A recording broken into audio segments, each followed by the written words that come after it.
习近平下令军队备战打仗。习近平视察了中国南部战区推进备战打仗工作，要求提升打赢的能力。习近平强调中共党对军队的绝对领导。此时正值美国对中国立场强硬，北京对东盟和日本放软身段之际。习近平在南部战区听取了工作汇报，并发表重要讲话。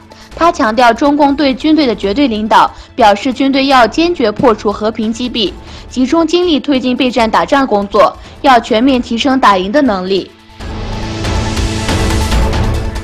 东突厥斯坦流亡政府会议，东突厥斯坦流亡政府成员聚集在土耳其穆拉市举行会议。来自世界各地15个国家的代表在土耳其穆拉市举行了第8届大会。大会上，乌拉姆乌斯曼当选政府主席。会议上做出了一系列重要决定。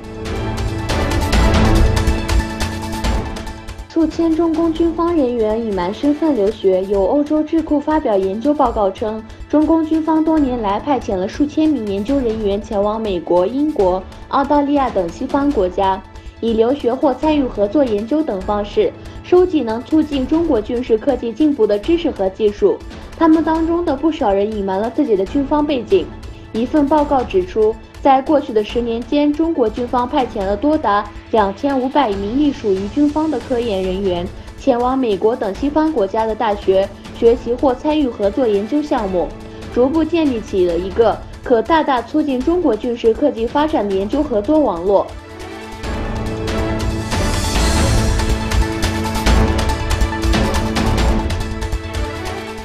中国继续侵犯国际法律，中国继续使用在世界范围内被禁止的一种化合物。据报道，中国东部地区传播大量的4氧化碳，这种物质已知会破坏保护地球免受太阳紫外线伤害的臭氧层。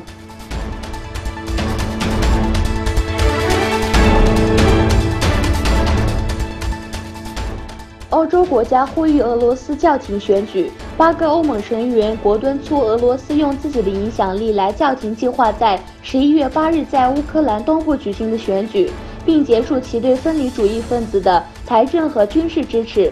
8个欧盟成员国在一份声明中谴责乌克兰分裂势力将在乌克兰东部多巴斯举行所谓非法选举。